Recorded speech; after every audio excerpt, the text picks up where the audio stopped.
할렐루야. 우리 주님을 사랑하시면 아멘 하시겠습니다. 우리 주님을 뜨겁게 사랑하시면 뜨겁게 아멘 하시겠습니다. 예수님은 어제나 오늘의 영원토록 동일하시고 우리 가운데 함께 하시는 것을 믿습니다. 한 주간 동안 평안하셨습니까? 좋은 일도 있었고 어쩌면 눈물 나고 한숨 나는 일도 없지 않으시지 않으셨습니까? 인생의 삶에 우리가 생각하다 보면 좋은 일도 있지만 때로 힘들고 어려운 문제도 있단 말이죠. 그런데 우리가 볼 땐 그렇지만 하나님의 관점에서 보면 좋은 것은 좋아서 감사하고 힘들고 어려워 보이는 것도 하나님께서 합력하여 선을 이루어 주실 줄로 믿고 감사하고, 그래서 우리는 우리의 주어진 모든 것에 감사하고 우리가 만나는 모든 사람들을 통해 하나님 우리를 돕게 하시는 축복의 역사가 임할 것을 믿습니다.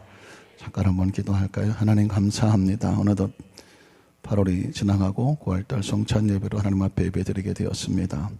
매 순간이 감사고 기적이고 은혜입니다.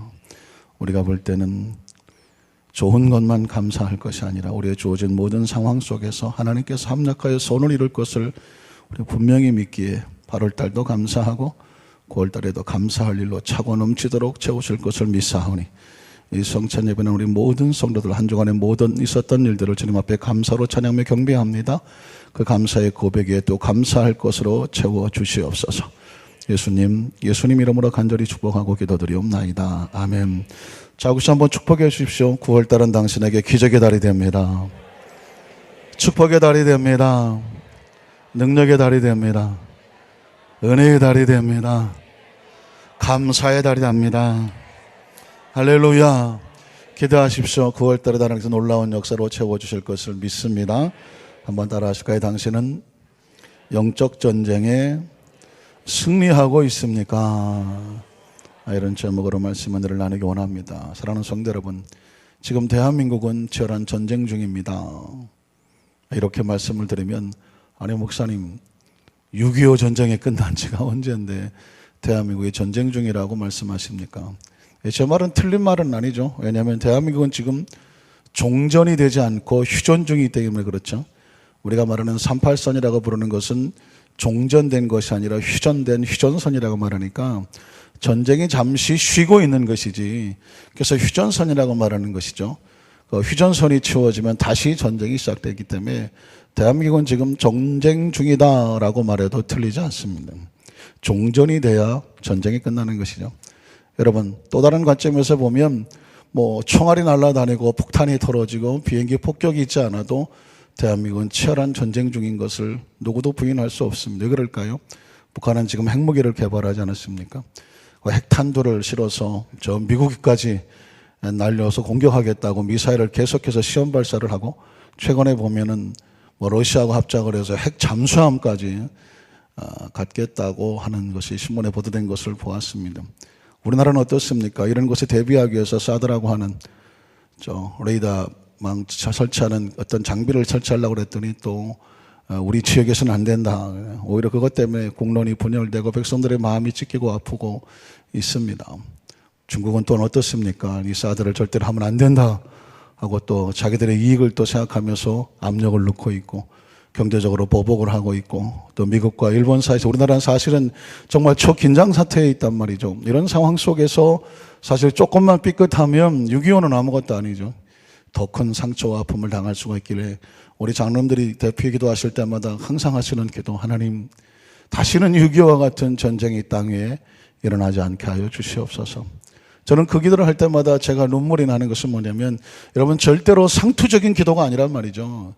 6.25 또 일제 36년간에 우리나라가 일제 얼마나 처참하게 당했는가를 아는 사람들은 다시는 이 땅에 연약해서 나라가 뺏기는 일도 없어야 됐고, 동족산전에 전쟁도 없어야 되는 것은, 전쟁을 하면 피차 죽을 뿐더러 혹시 이긴 나라는 희망이 있을지 모르지만 진 나라는 정말 처절하게 모든 것을 잃어버리기 때문에 그렇습니다. 여러분, 신앙생활 속에서도 이런 전쟁이 벌어지고 있다는 사실을 혹시 여러분 기억하고 계십니까? 신앙생활, 오늘 성경 본문에 보면 에덴 동산이라고 하는 아주 낭만적이고 목가적이고 그리고 정말 듣기만 해도 설레이는 아름다운 동산에 아주 무서운 총알이 날아들지는 않고 미사일이 터지지는 않지만 무서운 전쟁이 벌어지고 있는 사실을 보게 됩니다. 오늘 성경 본문은 그런 관점에서 영적 전쟁의 가장 중요한 본보기가 되어지고 어떻게 싸움이 벌어지게 되며 그 싸움의 결과에 따라서 지면 어떻게 되는가 아주 철저하게 신랄하게 보여주는 그 성경 본문입니다. 오늘 본문에 한번 들어가 볼까요? 창세기 3장 1절인데 1절에 보면 그런데 뱀은 야훼 하나님이 지으신 들짐승 중에 가장 간교하더라. 뱀이 여자에게 물어 이르되 하나님이 참으로 너에게 동산 모든 나무 열매를 먹지 말라고 하더니 사실 전쟁이라고 하는 것은 사실 상대가 정확하면 또 상대가 누군지를 알면 쉽게 대비할 수가 있지 않겠습니까? 성경에 보니까 뱀이라고 하는 것은 하와하고 오랫동안 어쩌면 많은 친분을 쌓았고 친숙하게 대화하던 관계처럼 보입니다. 왜냐하면 뱀이 하는 얘기에 대해서 하와가 전혀 거부하지 않고 그 얘기에 대화를 나누는 것을 보게 되는데 그 내용을 보면 참으로 간교하고 교묘하고 유혹하고 무서운 이야기입니다. 하나님이 참으로 너에게 동산 모든 나무 열매를 먹지 말라고 하시더냐. 그러니까 지금 뱀은 하와에게 하나님의 말씀을 혼동시키고 있으며 그 말씀을 통해서 갈등을 유발하고 그 말씀이 과연 맞느냐 틀리느냐 이런 얘기를 가지고 하와에게 판단하도록 만들고 있기 때문에 그렇습니다. 하나님은 우리의 판단 대상도 아니고 우리가 하나님에 대해서 우리가 이해하려고 무슨 선택하려고 하고 그것을 우리가 마음속에 갈등과 상처를 일으키게 하는 그런 존재가 아니라는 말이죠. 그런데 뱀은 이렇게 전쟁을 시작합니다. 그 다음 절에 보면 2절로 3절인데요. 하와의 반응이 나오죠. 여자가 뱀에게 말하되 동산나무 열매를 우리가 먹을 수가 있으나 동산 중앙에 있는 나무 열매는 하나님 말씀에 너희도 먹지도 말고 만지도 말라 너희가 죽을까 하노라 하셨느니 하와는 하나님의 말씀에 대해서 정확하게 인식하고 말씀하고 있지만 사실상 이 상대가 뱀이 왜 이런 말을 하고 있는지 나에게 왜 이런 질문을 하고 있는지를 모르고 있다는 것이 문제인 것입니다. 아직 지금 이 대화의 배후에 악한 사탄의 영이 하와를 무너뜨리기 위해서 공격하고 있는 그 원수와 대적이라는 사실을 모르고 대화하고 있다는 것이 가장 무서운 것이죠. 드디어 뱀이 어떻게 합니까? 정체를 드러내죠. 4절로 5절에 보니까 이렇게 말하면 뱀이 여자에게 이르되 너희가 결코 죽지 아니하리라. 무엇이 뒤집히는 것입니까? 하나님 말씀이 뒤집혀지는 것입니다. 하나님 말씀은 선악과를 따먹으면 죽는다고 말했습니다. 절대로 하나님의 주권에 손을 대서는 안 된다고. 이것을 지키는 것이 너희가 사는 것이라고 말씀하셨습니다. 그런데 뱀은 뒤집어 놓습니다. 원래 뱀이 하는 일은 그것이죠. 사탄이 하는 것은 그것입니다. 하나님 말씀을 오해하게 하고 곡해하게 하고 그 말씀을 뒤집어서 그 말씀에 불순종하게 하고 판단하게 하고 계산하게 하는 것이죠. 너희가 결코 죽지 아니하리라. 이 한 구절은 어마어마하게 무서운 말입니다. 하나님 말씀이 뒤집혀지는 것입니다. 그리고 말하기를 너희가 그것을 먹는 날에 오히려 눈이 밝아져서 하나님과 같이 되어 더 무서운 말이 나오죠. 너희가 하나님께 소속되는 존재가 아니라 하나님과 동등된 존재가 된다는 것입니다. 뱀의 속성은 마귀의 속성은 그런 것입니다. 하나님과 분리돼서 너희가 삶의 주인이 되라. 네 생각대로 살아라. 네 판단대로 살아라. 네 계산대로 살아라. 네 주장대로 살아라거든요. 하나님과 같이 된다는 것은 하나님은 더 이상 주인이 아니라는 것입니다. 무서운 표현이 아닐 수가 없죠. 선악을 알 줄을 하나님께서 알기 때문에 그렇다는 것입니다. 자, 그러니 이 말씀을 들었으면 어떻게 해야 될까? 여기서 분별하여서 이 말씀을 선택해 하나님 말씀을 선택하고 이 사탄의 마귀소리 전체를 파악하고 물리쳐야 되는데 하와의 대책은 안타깝게도 그렇지를 못했습니다. 6절에 보니까 여자가 그 나무를 본즉 먹음직도 하고 보암직도 하고 지혜롭게 할 만큼 탐스러워 보였습니다. 사실 사탄은 우리 속에 들어오면 무엇을 하냐면 생각을 조정하죠. 감정을 조절합니다. 의지를 조절합니다. 그리고 행동을 조절하는 것입니다. 우리가 왜 하나님 말씀 안에 살아야 되냐면 말씀이 우리 속에 들어와 있으면 말씀이 우리를 지배하고 통제하고 지배하고 다스려서 말씀 안에 살면 하나님의 계획과 원칙되게 살아가거든요. 하나님의 품성으로 살아가고 하나님의 자녀답게 살아가거든요. 그런데 하나님 말씀을 어기고 이 사탄의 생각이 들어오고 사탄의 점령을 당하고 사탄의 생각에 동의하고 내 마음을 내어줘 버리면 어떤 일이 벌어지냐면 내 생각이 통제당하고 내 감정이 통제당하고 내 의지가 통제당하고 내 행동이 조종을 당하는 것입니다. 지금 하와는 자기가 보기에 그 나무가 탐스러워 보였을지 모르지만 이 하와의 생각과 의식 속에는 지금 하나님 말씀이 아닌 이 뱀의 생각, 사탄의 생각이 들어왔기 때문에 그렇습니다. 그러니까 그 여자가 어떻게 하게 됩니까? 그 열매를 따먹고 라고 합니다. 이 누구의 의지입니까? 겉으로 볼 때는 하와가 따먹는 것 같지만 하와로 하여금 이 선악과를 따먹게 하게 만드는 것은 누구의 생각입니까? 마귀의 생각입니다.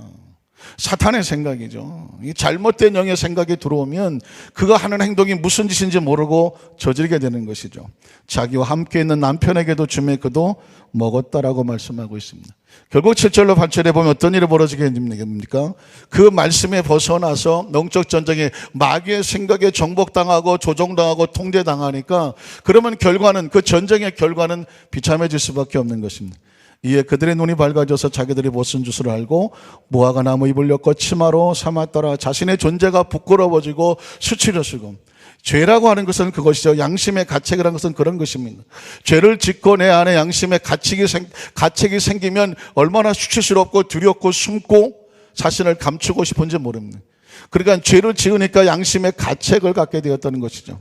그래서 자신을 감춰보려고 나무 그늘 밑에 내려가서 그 나무 잎사귀로 치마를 삼고 자신을 감춰봅니다. 8절에 보니까 그들이 그날 바람이 불 때에 동산에 거니시는 야훼 하나님의 소리를 듣고 아담과 그의 아내가 야훼 하나님의 낯을 피하여, 성경식에서 가장 또 불쌍하고 무섭고 가슴 아픈 단어가 이 본문이죠. 하나님의 음성을 들었는데 하나님의 얼굴을 어떻게 됩니까? 피하고 있습니다. 이게 얼마나 무서운 일입니까? 하나님의 음성과 하나님의 임재를 느끼는데 하나님 낯을 피하게 되는 것, 어떻게 될까요? 동산나무에 숨었다고 말하고 있습니다. 사람은, 하나님의 자녀들은 하나님과 함께 있어야 평안합니다. 믿으십니까? 그걸 축복이라고 말하고 은혜라고 말하는 것입니다. 우리가 왜 이 자리에 나와 있나요? 하나님의 거룩한 날, 하나님을 찬양하며 경배하고 우리를 지으신 창조자 하나님, 우리의 아버지가 되시는 하나님, 우리를 사랑하시는 하나님, 그 은혜의 사랑과 경배에 찬양하기 위해서 우리 이 자리에 모였습니다. 그걸 기뻐합니다. 이 얼마나 중요한 자리입니까? 오늘 이 자리에 다른 데 중요한 자리도 얼마나 많이 있습니까? 그럼에도 불구하고 다 젖혀놓고 우리 하나님 앞에 나와 있습니다.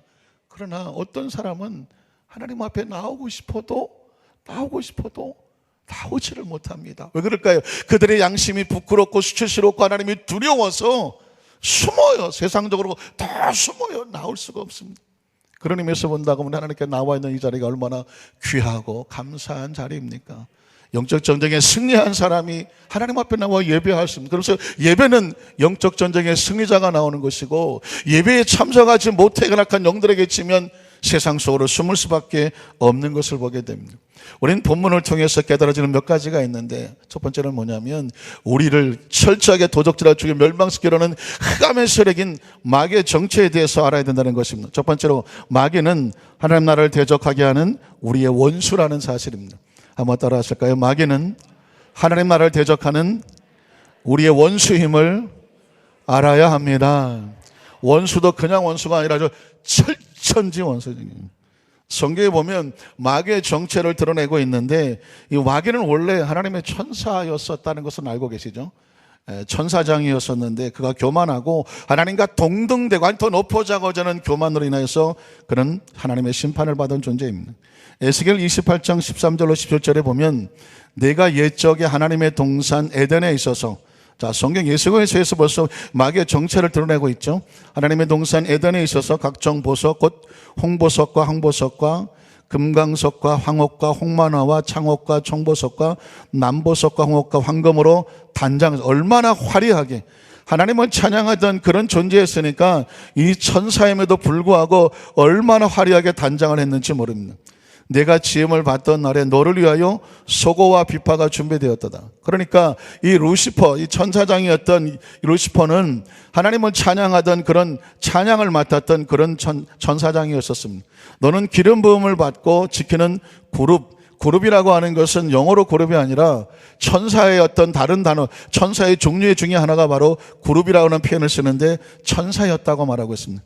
내가 너를 세우매 내가 하나님의 성산에 있어서 불타는 돌들 사이에서 왕래하였도다. 내가 지음을 받던 날부터 내 모든 길에 완전하더니, 하나님께서 지어놓은 아주 가장 귀하고 존재로 아주 좋은 존재적인 그런 모습이었는데 마침내 내게서 불의가 드러났도다. 과연 누가 무엇을 했을까요? 내 무역이 많음으로 내 가운데에 강포가 가득하여 내가 범죄하였도다. 너 지키는 그룹아, 그러므로 내가 너를 더럽게 여겨서 하나님의 산에서 쫓아내고 불타는 돌들 사이에서 멸하였도다. 내가 아름다움으로 마음이 교만해졌더니 천사장 루시엘이 마음이 교만해졌으며 내가 영화로움으로 내 지혜를 더럽혔으며 내가 너를 땅에 던져 왕들 앞에 두어서 그들의 구경거리가 되게 하였도다. 가장 높은 존귀에 앉아 있었던 이 천사장이 교만하고 하나님과 동등되려고 했을 때 심판하여 땅에 떨어진 것이 바로 마귀라고 말하고 있습니다. 이사야 14장 12절로 15절에 보면 또 다른 마귀의 존재의 전체를 드러내고 있는데요. 너 아침의 아들 계명성이요. 계명성은 바로 금성을 말하고 영어로는 비너스라는 말도 하는데요.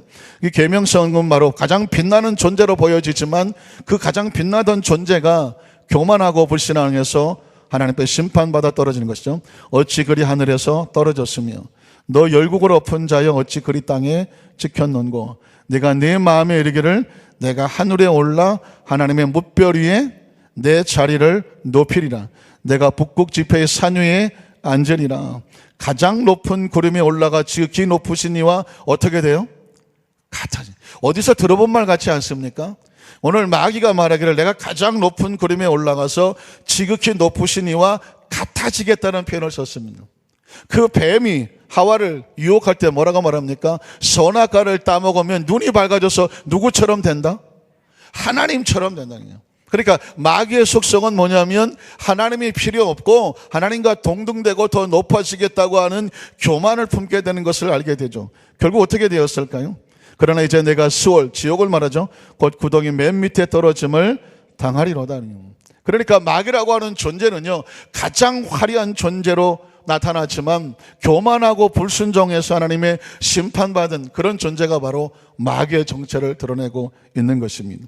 그래서 성경에 보면 이 마귀에 대해서 여러 가지 표현을 하게 되는데 이사야 51장 9절에 보면 마귀를 이렇게 표현합니다. 야훼의 팔이여 깨소서 능력을 베푸소서 옛날 예 시대에 계신 것 같이 하소서 라합을 점이시고 용을 찌르시니가니 용이라고 하는 저런 전설 속에 존재했지만 사탄을 상징할 때 용에 대해서 많이 비유를 하지 않겠습니까? 그런데 성경 속에서 말하기를 이 용이라고는 나오는 존재를 바로 마귀를 상징하는 것을 볼 수 있습니다. 용을 찔렀다는 얘기는 마귀를 심판하셨다는 것을 볼 수가 있습니다. 창세기 3장 14절로 15절도 아까 뱀의 이야기가 나왔지 않습니까? 뱀도 역시 사탄을 상징하는 거죠. 야훼 하나님이 뱀에게 이르신 내가 이렇게 하였으니 내가 모든 가축과 들의 모든 짐승보다 더욱 저주를 받아 배로 다니고 살아있는 동안에 흙을 먹을지니라. 뱀이 이제 심판받는 거죠. 앞에 있는 것은 진짜 동물적인 뱀이 그런 심판을 받지만 내가 너로 여자와 원수가 되고 내 후손도, 여자의 후손은 예수 그리스도를 상징합니다. 모든 사람들은 남자의 후손이라고 말하는데 마리아를 통해 태어난 예수님은 여자의 후손이라는 표현을 쓰게 되죠. 여자의 후손과 원수가 되게 하리니 여자의 후손은 내 머리를 상하게 할 것이다. 마귀를 심판하여서 물리치게 될 것이고 너는 그의 발뒤꿈치를 상하게 할 것이다. 바로 예수님께서 그 십자가에 달리실 것을 성경 속에서 예언하고 있는 것입니다. 누가복음 11장 15절에도 보면 가장 그 우상 숭배하는 신들 중에 하나는 바알세불이라고 말하는데 마귀는 귀신의 왕이다. 그 중에 더러운 말하기를 그가 귀신의 왕 바알세불을 입어서 귀신을 쫓아낸다. 성경 속에는 이 마귀의 정체를 드러낼 때에 귀신의 왕이라는 표현도 쓰고요. 이사야 12장 12절에 보면 아까 계명성이라고 말했죠. 너 아침의 아들 계명성, 계명성 또 다른 말로 루시퍼라고 표현하는데 이 계명성과 루시퍼는 바로 사탄의 또 다른 이름인 것을 말하고 있습니다. 고린도서 4장 4절은 세상을 지배하는 신이라고 말하죠. 그 중에 이 세상의 신이 믿지 않은 자들의 마음을 혼미하게 한다니. 이 세상에 신들이 있다고, 이 세상을 지배하고 통제하는 신들이 있는데 그 신들이 믿지 않은 사람들의 마음을 혼미하게 해서 그리스도의 영광에 이루지 못하게 만드는 것입니다. 그러니까 이 세상은 마귀에 속하여서 세상의 신의 지배를 받고 있다고 성경은 말하고 있습니다. 에베소 2장 2절에는 그 마귀는 공중의 권세를 잡고 있다고 말하죠. 그때 너희는 그 가운데서 행하여 이 세상 풍조를 따르고 공중의 권세 잡은 자, 공중의 권세 잡은 자는 뭐냐면 이 세상에서 악한 영들을, 그 영들과 함께 세상을 지배하고 통제하려고 사람들의 마음을 조종하고 통제하고 훔치는 마귀의 존재를 그런 표현으로 말하고 있습니다. 마태복음 12장 24절에 보면은 역시 귀신의 왕이라는 표현을 쓰죠. 바리새인들은 듣고 이르기가 귀신의 왕 바알세불을 힘입었다라는 표현을 쓰게 됩니다. 자, 이 말들은 무엇이냐고 하면 마귀라고 하는 존재와 귀신이라고 하는 존재가 멀리 무슨 영화 속에 동화 속에서만 나오는 신화 속에 나오는 존재가 아니라 이 세상의 어둠의 영들이고 이 세상의 신들이고 이 세상 속에 들어와서 사람들의 마음을 미혹해서 하나님의 영광에 이르지 못하도록 불신앙하게 만드는, 교만하고 불순종하게 만드는 것이 바로 우리의 삶 속에 여전히 우리를 노리고 있는 영적인 전쟁 속에 있는 원수라는 것을 말하고 있습니다. 제가 영적 전쟁을 말할 때마다 꼭 빼놓지 않는 목사님, 바로 레리리 목사님이라는 분입니다. 기억하십니까? 늘 군복을 입고 강단에 서신다고 하는 목사님. 왜 군복을 입고 강단에 섰을까요? 지금 우리는 치열한 영적 전쟁 중이라는 사실을 알게 하려고 하는 것입니다. 저도 그런 유혹이 있어요. 군복을 입고 올라갔으면 다 좋겠다. 근데 여러분, 제가 군복 입고 딱 올라오면, 아이고 목사님 나이가 몇 살인데 아직도 예비군 훈련 받으시나? 그럴까봐 제가 못 입고 올라오는데요, 마음만큼은 군복 입고 올라오고 싶습니다. 왜 그러냐면 우리는 한 주간 동안도 마찬 매 순간마다 치열한 전쟁을 벌이고 있단 말입니다. 기억하시죠? 이 목사님 어떤 호텔에 조찬 모임을 갔더니 호텔 레스토랑에 어떤 한 사람이 그 음식을 놓고 너무너무 진지하게 기도를 하고 있기에 모 눈엔 뭐만 보인다고 목사님 눈에는 정말 신실한 크리스천만 보이는 거거든요. 야, 어느 교회 성도인지 참 이 많은 사람들 앞에서 저렇게 진지하게 자신이 크리스천임을 드러내고 기도하는 모습이 너무 감동적인 거죠. 그 조찬 모임을 끝나고 와서 그분에게 그냥 못 지나가고, 저는 이 지역의 어떤 교회를 섬기고 있는 레리리 목사라고 하는데 도대체 어느 교회 다니시는 성도님이십니까? 제가 목사님에게 성도님이 받은 감동을 전하고 싶습니다. 그랬더니 그 사람이 갑자기 도끼 눈을 뜨고 쳐다보더니 뭐라고 말했다고요? 나는 크리스찬이 아닙니다. 크리스찬이. 사실은 그 많은 사람들 앞에서 경건하게 그 식탁을 놓고 모아 손을 놓고 기도한다면 누구나 크리스찬처럼 보지 않겠습니까? 그런데 그 목사님도 크리스찬을 생각하고 어느 교회 다니냐고 물었더니 난 크리스찬이 아니라고 말합니다. 크리스찬이 아니라고 하면 이 자리에서 그렇게 진실하게 성실된 모습으로 기도를 누가 한단 말입니까? 그러면 도대체 당신은 뭐 하는 사람입니까? 라고 물었더니 나는 사탄교를 믿는 사탄교 신자입니다라고 하더라고요. 사탄교. 갑자기 목사님 얼굴이 사색이 되죠. 사탄교 신자가 도대체 무엇을 기도한단 말인가? 그래서 물었다고 하는 거 아닙니까? 그럼 도대체 당신은 무엇을 기도한단 말입니까? 우리는 사탄에게 이 지역에 있는 교회들이 다투고 싸워서 무너지기를 위해서 기도한다는 것입니다. 그러니까 이 사탄에게 가장 무서운 원수는 뭐냐면 교회와 크리스천들이고 주의 사자들이고 주의 백성들인 것이죠. 우리가 원수를, 이 마귀를 가장 철천지 원수로 생각하는 것처럼 이 사탄교 악한 영들은 세력은 이 지역 속에서 무엇이 무너지기 위해서 기도하느냐? 교회가 무너져야 된다는 거예요.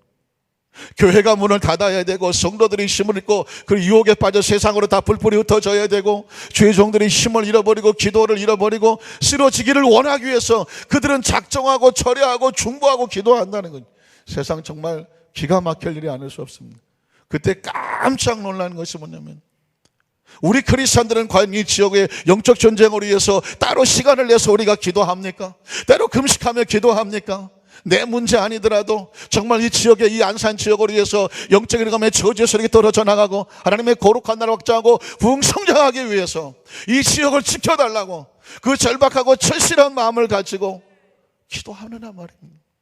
내 기도하기 바쁘고 내 문제에 기도하기 바쁘고 내 자신 놓고 기도하기 바쁘고 사업과 직장 놓고 기도하기 바쁘고, 그러나 온전히 이 지역의 영적 전쟁을 위해서 우리가 합심으로 기도하고 금식하면서 우리가 중보 기도합시다. 그렇게 기도할 때 과연 얼마나 많은 사람들이 내일처럼 모여서 기도할 수 있겠냐는 것이죠. 그러나 이 사탄교 신자들은 오로지 교회가 무너지고 성도들이 떨어져 나가고 주의 종들이 그 사명을 던져버리고 세상으로 나가도록 그렇게 작정하고 기도하고 있다는 사실을 알고 난 다음에 어떻게 그 목사님이 제정신이 될 수가 있겠습니까? 그 다음날 군복을 입고 철모를 쓰고 기관창을 옆에 차고, 물론 모의곤충이지만 수류탄을 달고 대검을 차고 군화를 입고 올라가서 온 성도들이 깜짝 놀랐겠죠. 아니 목사님 왜 저러시나 그러는. 우린 지금 치열한 전쟁 가운데 있는데 우린 단 한시라도 마음을 놓을 수가 없다. 이 지역의 교회와 성도들과 저희들 무너지기를 사탄을 믿는 사람들이 저렇게 작정하고 달라드는데 크리스찬들이여 일어나야 되지 않겠느냐. 어떻게 생각하십니까? 여러분, 오늘 저와 여러분이 편안하다, 아이 좋다, 우리가 영적으로 정말 이 긴장하지 못할 때에 우리 주위에 배후에 얼마나 악한 영들이 우리를 공격하고 있는지 모른다는 것입니다. 안산에 우리 사탄교가 있는지 없는지 파악되지는 않았겠지만 사탄교뿐만 아닙니다. 문화라고 하는 어떤 토속적인 어떤 전통적인 어떤 행사라는 것을 통해서 이 측에서 길거리에서 만약에 구슬하고 푸닥거리를 하고 살포리를 하고 그것이 전통예술이라고 하고 전통춤이라고 하고 문화라고 행사라고 해서 내버려 두면 어떤 일이 벌어지겠습니까? 이 지역식 하나님을 대적하고 하나님께서 하는 역사를 방해하는 악한 영들의 세력에 대해서 우리는 어떻게 얼마나 긴장하고 대적하고 있을까요? 사랑하는 성도 여러분, 우리는 사실상 이렇게 천천히 원수가 들어가면서 이렇게 교묘한 모습으로 지역사회에 파고 들어와서 그 지역사 하나님의 백성들과 교회를 대적하기 위해서 지금도 대적하고 있다는 사실을 반드시 알게 되시기를 주님의 이름으로 축원합니다. 왜냐하면 예수님께서는 두 번째로 가시는 곳곳마다 이 귀신의 세력의 정체를 드러내고 귀신을 쫓아내야 생명을 살리는 역사가 나타났기 때문에 그렇습니다. 마태복음 4장 8절에 보면 예수님 자신도 종세역을 사실 때에 이 마귀의 시험을 받으셨어요. 그럼 어떻게 하셨느냐? 마귀를 쫓아내니까 주의 천사가 와서 수종을 들어는 걸 볼 수가 있습니다. 마귀가 또 그를 데리고 지극히 높은 산으로 가서 천하 만국과 그 영광을 보여주며 이르되 만일 내게 엎드려 경배하면 이 모든 것을 내게 주리라. 예수님은 십자가 올라가 몸짓고 피 흘려 죽이면서 그 온몸에 생명을 쏟아서 하나님의 사랑으로 인류를 구원하시려고 하는 것이지, 마귀 세상신을 잡고 있는 그 마귀의 엎드려 경배해서 마귀로부터 무슨 도움을 받으려고 하는 것이 아니란 말입니다. 그런데 마귀는 항상 과정을 생략해요. 무조건 결과만 중요시 여기하는 것입니다. 그래서 그 과정은 수단과 방법 가리지 말고 네가 얻고자 하는 것만 얻으면 되지 않느냐고 말합니다. 그러나 하나님의 나라는 그렇지 않습니다. 과정이 중요한 것입니다. 그 과정은 바로 예수 그리스도는 십자가를 짊어지시고 그 피를 흘려주심으로 말미암아 그 피의 공로로 하나님의 사랑으로 구원받게 하시는 것은 하나님의 마음이었습니다.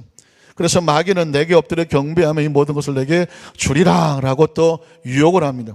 이 예수께서 말씀하시되 한번 따라 하실까요? 사탄아 물러가라, 사탄아 물러가라. 예수님은 사탄을 대적하고 선포하셨습니다. 사탄아 물러가라, 기록되었으되 오직 주 너희 하나님께만 경배하고 다만 그를 섬겨라. 이게 우리의 삶의 역 가운데 어떤 유혹이 있다고 할지라도, 어떤 우리에게 달콤한 것이 다가오든, 눈 딱 한 번만 감으면 나한테 이런 놀라운 결과가 다가온다, 누가 아무리 달콤하게 갖다 놓았다고 할지라도 우리는 거기서 과정을 생각하지 아니하고 결과만 추구하는 자가 아니라 그 과정 하나하나에 누구를 섬겨요? 주 너희 하나님을 경배하고 섬기는 과정을 통해서 하나님이 주시는 축복의 열매를 맺는 것이 크리스찬이라는 사실을 기억하시기를 주님의 이름으로 축원합니다. 그랬더니 11절에 보니까 이에 마귀는 예수를 떠나고, 마귀가 떠나야 되죠. 그래야 천사들이 나와서 예수님께 수종을 들었다고 말씀하고 있습니다. 그래서 예수님의 사역을 보면 가시는 곳곳마다 귀신을 쫓아내는 것을 발견합니다.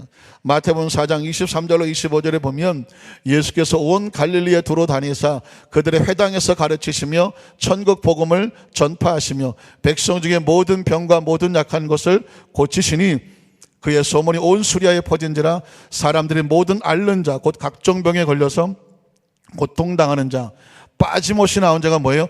귀신 들린 자, 간질하는 자, 중풍병을 데려오니 그들을 다 어떻게 하셨을까요? 고치셨다고 말씀하고 있습니다. 마태복음 9장 32절로 33절에도 보니까 그들이 나갈 때에 귀신이 들리면 뭐 하는지 아십니까? 귀신은 들어와서 우리 몸의 신체 기능을 정복합니다. 그래서 영어로 말하면 귀신에게 어떤 데몬 포제션, 잡혔다고 표현을 쓰거든요.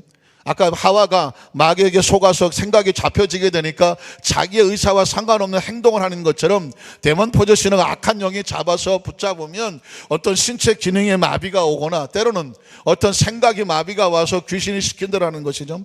귀신이 들려서 말 못하는 사람을 예수께 데려오니, 자, 귀신이 들려서 말 못하는 사람은 어떻게 말을 할 수 있겠습니까? 귀신이 뭐 해야 돼요? 쫓겨나가야 되죠. 귀신이 쫓겨나고 말 못하는 사람이 말하거늘 예수님께서 어떻게 하신 거예요? 그 귀신을 쫓아버리니까 말하지 못한 사람이 말을 하게 되죠. 사람들이 놀랍게 이르되 이스라엘 가운데서 이런 일을 본 적이 없다 하더라. 왜 이런 일이 본 적이 없었을까요? 귀신을 쫓아내야 그 치료 역사가 나타나는데 귀신을 쫓아내는 역사가 없으니까 그런 일이 본 적이 없는 것이죠. 마태복음 12장 22절로 28절에 보면 그때에 귀신 들려서, 아까는 어떻게 했죠? 귀신이 들리니까 말을 못했는데 이제는 귀신 들려서 목까지 못 봅니까? 눈이 멀었어요. 눈을 보지 못해요. 눈이 멀고 말 못하는 사람을 데리고 왔거늘 예수께서 어떻게 하셨을까요? 고쳐주셨다고. 고친다는 얘기 뭐냐면 귀신이 쫓아나가야 되는 거죠. 그 말 못하는 사람이 말하며 그를 보게 되었다고 말씀했습니다. 여기서 중요한 단어가 나오는데 무리가 다 놀라 이러되 이런 다윗의 자손이 아니냐 하니, 바리새인들은 듣고 이러되 항상 예수를 비판하고 정죄하는 거죠. 이가 귀신의 왕. 저 사람이 귀신 쫓아낸 거는 더 큰 귀신 왕을 데려다가 아마 바알세불의 힘을 이용했을 거야. 그래서 힘입지 않고 귀신을 쫓아내지 못하느니라. 예수님이 귀신을 쫓아냈더니 귀신의 능력을 힘입어서 귀신 쫓아냈다고 예수님을 귀신 들린 자로 몰아붙이고 있는 것입니다. 그랬더니 그 다음 절에 보면 예수께서 그들의 생각을 아시고 이르실 때 스스로 분쟁하는 나라마다 황폐해질 것이고 스스로 분쟁하는 동네나 집마다 서지 못할 것이다. 자, 다시 말해서 사탄이 귀신의 나라라고 해도 서로 싸우면 귀신의 나라라도 무너진다는 것입니다. 그래서 사탄이 사탄을 쫓아내면 스스로 분쟁하는 것이니 그렇게 하고서 어떻게 그의 나라가 서겠느냐. 가만히 보면 이 얘기는 뭐냐면 귀신들도 자기들끼리는 안 싸운다. 왜? 무너질까 봐. 굉장히 중요한 얘기를 하고 있는 거죠. 서로 싸우면 무너진다 이렇게 말하고 있는 것이죠. 그러니까 지금 예수님이 귀신의 왕을 데리고 사탄을 이용해서 귀신을 쫓아내면 그들도 무너질 것을 아는데 그들이 그렇게 하겠느냐 하면서 예수님은 어떻게 고치시는 것일까요? 그 다음 절에 보면 내가 바알세불을 힘입어서 귀신을 쫓아내면 너희 아들들은 누구를 힘입어서 귀신을 쫓아내는 것이냐. 그러므로 그들이 너희 재판관이 되리라. 28절을 꼭 기억하십시오. 한번 따라 하실까요? 그러나 내가 하나님의 성령을 힘입어서 귀신을 쫓아내는 것이면 하나님의 나라가 이미 너희에게 임하였느니라. 저는 이 말씀이 제 마음속에 평생 내마입니다. 왜냐하면 예수님이 가시는 곳곳마다 하나님의 성령을 힘입었어요. 그리고 귀신을 쫓아냈어요. 귀신이 쫓겨져 나가니까 거기가 뭐가 임합니까? 하나님의 나라가 임하게 되는 것입니다. 구원의 역사도 마찬가지입니다. 우리 안에 우리 생각을 지배하고 통제하던 귀신의 역사가 떨어져 나가야 하나님의 성령께서 우리 안에 들어와서 천국의 백성으로서 인쳐주시는 역사가 나타나고, 가정도 마찬가지, 사업과 직장도 마찬가지고 삶의 현장 가운데도 성령의 능력을 힘입어서 무엇을 쫓아내야 될까요? 귀신을 쫓아내야 돼요. 그래 뭐가 임한다고요? 하나님의 나라가 임한다고 말씀하고 있는 줄로 믿습니다. 예수님께서 이렇게 말씀한 자신만 이렇게 하실 뿐 아니라 그 제자들도 귀신을 쫓아낸 능력을 주셨습니다. 마태복음 10장 1절에 보니까 예수께서 그 12제자를 부르사 하신 일이 뭐예요? 더러운 귀신을 쫓아내며 모든 병과 모든 약한 것을 고치는 무엇을 주시더라? 권능을 주신다고 말씀했습니다. 이 이야기는 뭐냐면 예수님만 귀신을 쫓아내는 것이 아니라 그리스도의 백성들, 그리스도의 제자들도 귀신을 쫓아내며 병을 고치라고 말씀하고 있는 것입니다. 그러니까 귀신을 쫓아내고 병을 고치는 것은 누구의 뜻일까요? 하나님의 뜻이고 예수님의 뜻이에요. 그러니까 우리는 기도할 때 주님 우리에게 권세와 권능을 주셔서 귀신을 쫓아내게 하시고 병든 자의 손을 얹어서 낫게 하여 주시옵소서. 이건 우리가 원하는 것이 아니에요. 그리스도의 명령이고 그리스도의 뜻인 줄로 믿습니다. 마가복음 16장 17절에도 이렇게 말씀하고 있죠. 믿는 자들에게는, 무엇을 믿는 자에겐 그리스도께서 죽었다 살아나신 부활을 믿는 자들에게는 이런 표적이 따른다고 말하고 있습니다.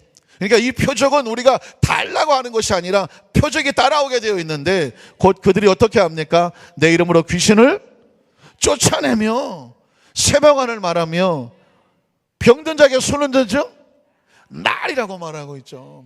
그 레리리 목사님의 간증 가운데 또 하나는 뭐냐면 이 영적 전쟁을 선포하면서 계속해서 그 지역 속에서 성도들 모아놓고 영적 대결을 선포하고 모이면 예수 이름으로 명령하는 모두를 가면서 떨어져 나갈지어다. 가정에서, 사업에서, 직장에서 계속 선포하면서 기도를 하니까 한 번은 그 목사님에게 전화가 왔더래요. 전화가 왔는데 뭐라고 말하니까 어떤 사람이 호텔에서 지금 막 자살 소동을 벌이고 있는데 아무 얘기도 안 듣고 레리리 목사님이 만약에 오시면 그 목사님 말씀은 듣겠습니다 하더랍니다.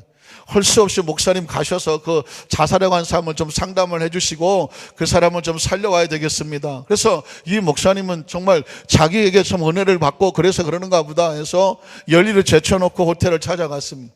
호텔 방문을 두드리고 레리리 목사님 했더니 문을 열어주더라는 것입니다. 자기는 그 목사님을 위해서 이제 내가 왔으니까 그 사람이 정말 사정을 얘기하고 같이 기도해주고 이제 자살하지 않고 나오겠지 이렇게 생각하고 들어갔더니 갑자기 레리리 목사님이 들어가자마자 그 자살한 사람이 눈에 도끼 눈을 타고 쳐다보는 거예요. 당신이 레리리 목사냐고. 그렇다고 했더니 갑자기 목소리가 바뀌면서 너는 죽어야 된다 그러는, 네가 지금 우리 나라를 망치고 있다 그러는, 그 나라가 뭐니까 사탄의 나라는 것입니다. 영적 전쟁을 하면서 사탄의 정체를 드러내고 성도를 하여금 영적 전쟁으로 하여금 무장시키려고 하니까 악한 영이 그 속에 들어가서 그 사람을 자살하게 하는데 그 자살하는 영이 들어간 귀신이 그 사람의 입을 털어서 영적 전쟁에 한 것을 못하게 하고 가로막게 하려고 내가 널 죽이겠다라고 공격을 하더라는 것입니다. 여러분, 귀신 들린 사람하고 뭐 어떤 걸로 싸울까요? 태권도? 유도? 뭘로 싸워야 될까요? 그 순간에 우리에게 주신 약속의 말씀 있지 않습니까? 너희가 내 이름으로 무엇을 쫓아내며 귀신을 쫓아내며.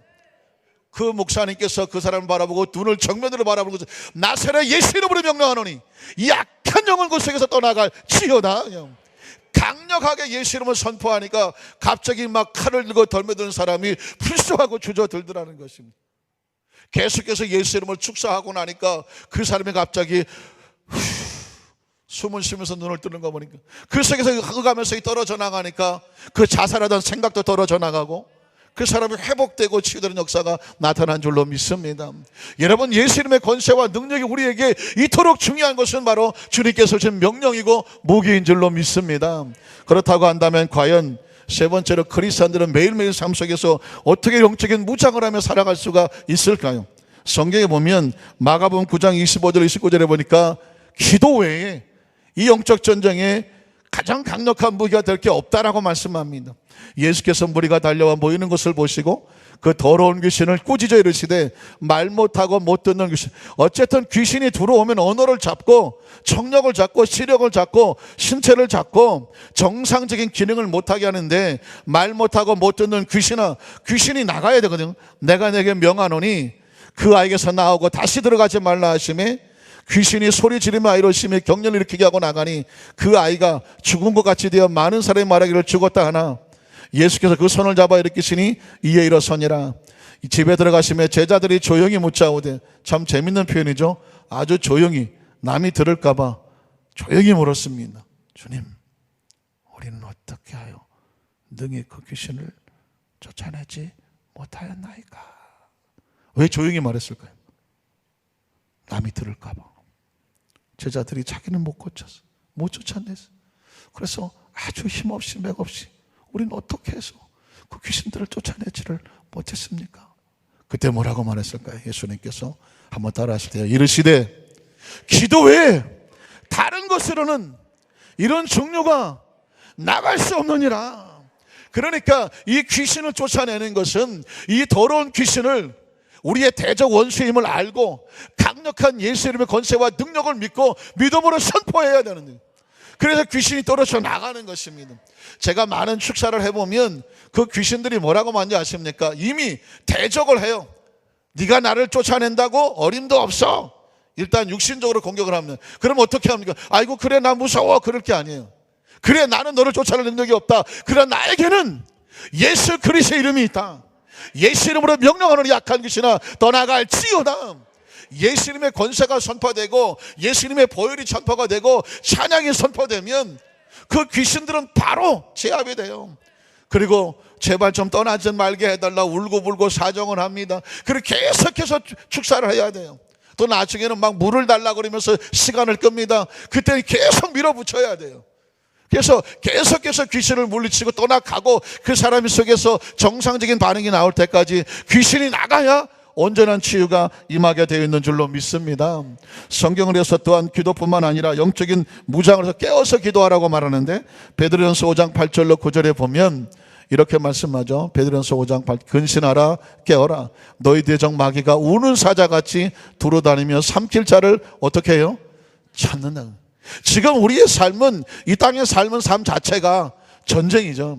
우리 몸도 건강해야 되니까 전쟁이에요. 면역력이 왕성한 전쟁이에요. 마음도 늘 평안을 지켜야 되니까 전쟁입니다. 삶 자체가 전쟁 아닙니까? 영적인 것도 마찬가지입니다. 우리를 도적질하고 죽이려고 너희 대적 마귀가 우는 사자가 두루다니며 삼킬 자를 찾고 있다는 것입니다. 그러니까 어떻게 해야 돼요? 너희는 믿음을 굳건하게 하여 그를 대적해야 됩니다.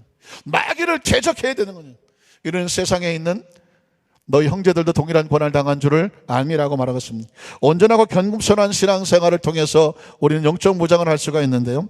야고보서 4장 1절로 10절까지 말씀을 살펴보고 말씀을 정리하기를 원합니다. 너희 중에 싸움이 어디로부터 다툼이 어디로부터 나오느냐? 너희 지체 중에서 싸우는 정욕으로부터 나는 것이 아니냐? 너희는 욕심을 내어도 얻지 못하며 살인하며 시기하여도 능히 취하지 못하므로 다투고 싸우는도다. 너희가 얻지 못하면 구하지 아니하기 때문이요 구하여도 받지 못하면 정욕으로 쓰려고 잘못 구하기 때문이다. 가늠한 여인들아, 여기서 가늠하다는 얘기는 세상 쪽으로 빠져서 유혹에 빠졌다는 것입니다. 세상과 벗된 것이 하나님과 원수됨을 알지 못하느냐. 그런즉 누구든지 세상과 벗이 되고자 하는 것, 세상과 벗이 되고자 하는 것은 바로 마귀에 속하여 그와 함께하는 생각에 빠지는 자들은 스스로 하나님과 원수되는 것이라고 말했습니다. 너희는 하나님이 우리 속에 거하게 하신 성령이 시기하기까지 사모한다는 말씀을 헛된 줄로 생각하느냐. 그러나 더욱 큰 은혜를 주시나니 그러므로 이르시되 하나님이 교만한 자를 물리치시고 겸손한 자에게 은혜를 주신다 하였느니라. 그런즉 너희는 하나님께 복종할지어다. 마귀를 대적하라. 그러면 너희를 피하리라. 하나님을 가까이 하라. 그러면 너희를 가까이 하시리라. 죄인들아 손을 깨끗이 하라. 두 마음을 품은 자들아 마음을 성결하게 하라. 슬퍼하며 애통하며 울지어다. 너희 웃음을 애통으로 너희 즐거움을 근심으로 바꿀지어다. 주 앞에서 너희를 겸손하게 낮추라. 그리하면 주께서 너희를 높이시리라. 말씀을 정리하며 사랑하는 성도 여러분, 우리 매일 매 순간처럼 영적 전쟁을 하고 있습니다. 우리가 알든 모르든 느끼든 느끼지 못하든 우리를 우는 사자가 들어다니는 우리를 삼킬 자가 우리를 노리고 있습니다. 우리는 어떻게 해야 될까요? 매 순간마다 영적 전쟁하는 것을 기억하고 예수 그리스도의 권세와 능력을 깨워서 기도하며 준비해야 되리라고 믿습니다. 여러분 안고 서는 것마다 영적으로 대적하십시오.